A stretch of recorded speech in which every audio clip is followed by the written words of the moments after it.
نبی سرور عالم صلی اللہ علیہ وآلہ وسلم سے جب قیامت کے بارے میں پوچھا گیا کہ کب آئے گی، تو حدیث جبریل میں آتا ہے کہ رسول اللہ صلی اللہ علیہ وآلہ وسلم نے اس کے جواب میں فرمایا مل مسئول عنہا بعالم من السائل، جتنا سوال کرنے والا جانتا ہے اتنا ہی جس سے سوال پوچھا گیا وہ جانتا ہے۔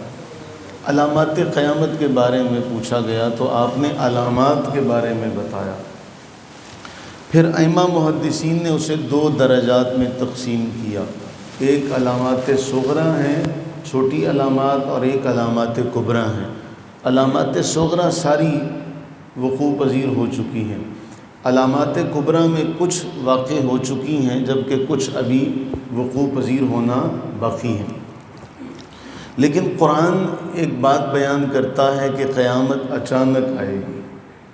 ابھی جو اچانک آئے گی، جتنا مرضی معاملہ ہو جائے، جیسے انسان کو اپنی موت کا نہیں پتہ ہوتا کہ اچانک بعض دیکھنے میں آتا ہے کہ جیتا جاگتا انسان اچانک چلا جاتا ہے، ایسے ہی قیامت کا معاملہ ہوگا۔ اور ایک بڑی اہم بات کہ جو فوت ہو گیا اس کے لیے تو قیامت قائم ہو گئی، جس کی موت آ گئی اس کے لیے تو قیامت کا آغاز ہو چکا۔ اب ہم دنیا میں اس قدر ڈوبے ہوئے ہیں کہ ہمیں نہ اس موت کی فکر ہے اور نہ ہمیں اس قیامت کے بارے میں کوئی خوف ہے۔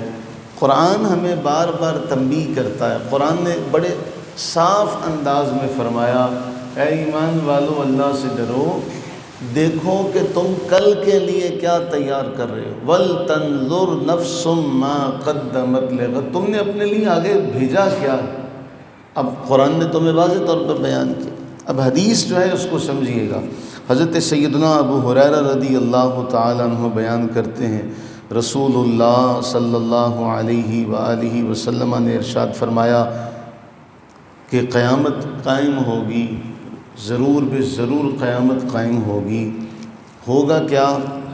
وَثَوْبُهُمَا بَيْنَهُمَا، دو آدمی کپڑا کھولے ہوں گے، لا يَطْوِيَانِهِ وَلَا يَتَبَايَعَانِهِ۔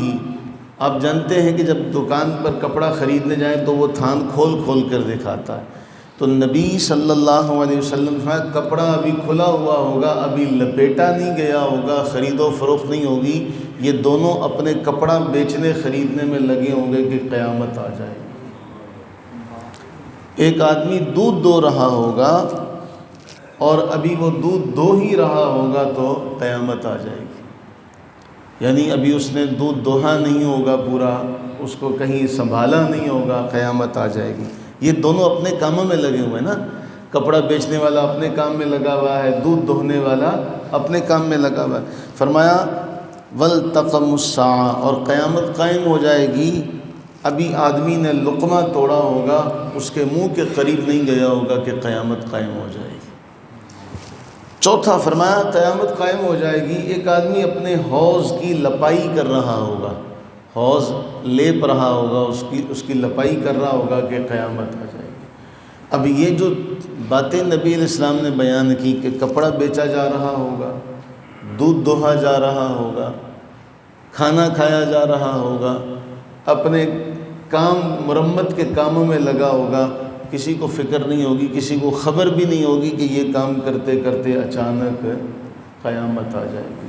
اب اسی کو اگر یوں سمجھا جائے کہ کسی کو موت بھی اچانک ہی آتی، نہ اس کی خبر ہے نہ اس کی خبر ہے، سامان 100 برس کا پل کی خبر نہیں۔ اگر کسی کو یہ پتہ چل جائے تو وہ یہ سارے، ہم نے شیخ فرید الدین عطار رحمہ اللہ کا واقعہ کئی بار پڑھا ہے۔ وہ ایک دکاندار تھے، تاجر تھے، کوئی مانگنے والا آیا تو اپنی دکان کے حساب میں لگے ہوئے تھے، تو مانگنے والوں میں بھی اس دور کے مانگنے والے بھی بڑے نایاب لوگ تھے۔ تو اس نے کہا تو کیسے مرے گا، اتنا دنیا میں ڈوبا ہوا ہے، تجھے خبر ہی نہیں ہے کہ کوئی مانگنے والا، کوئی سائل آیا ہے تیرے پاس تو اپنے کاموں میں لگا۔ تو آگے سے شیخ فرید الدین عطار رحمہ اللہ نے کہا جیسے تو مرے گا، تو کیسے مرے گا؟ تو اصحاب سیر نے لکھا کہ اس نے لیٹا اور چادر اوپر لکھا ایسے، جب تھوڑی دیر بعد شیخ فرید الدین عطار نے دیکھا تو واقعی وہ فوت ہو چکا تھا۔ یہاں سے سارا کچھ چھوڑا اور چھوڑ چھاڑ کر وہ اللہ کے راستے پر نکل پڑے۔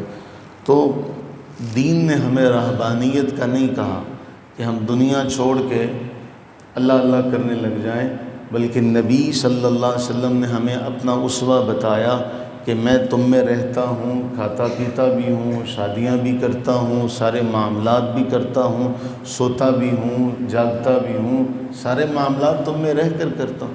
تو ہم نے بھی دنیا میں رہ کر یہ سارے معاملات کرنے ہیں۔ اور اسے ایک فارسی کا شعر بڑا کمال کا ہے جس کا ترجمہ یہ ہے کہ دنیا کی اور آخرت کی اگر کوئی مثال سمجھنا چاہتا ہے تو کشتی کو دیکھے کہ کشتی پانی پر چلتی ہے، کشتی اور پانی کا ساتھ ہے ہمیشہ کا، کشتی پانی کے بغیر چل نہیں سکتی، لیکن اگر وہی پانی کشتی کے اندر آ جائے تو کشتی پھر بھی چل۔ تو کہا دنیا میں رہو لیکن دنیا کے ساتھ تعلق اتنا ہی رکھو جتنا کشتی کا پانی کے ساتھ ہے، پانی کشتی کے اندر نہیں آنا چاہیے۔ اللہ تعالی ہمیں دنیا میں رہنے کی توفیق عطا فرمائے، لیکن یہ دنیا ہمارے دل میں نہ آنے پائے۔ اللہ تعالی ہمیں اس سے محفوظ فرمائے، آمین ثم آمین۔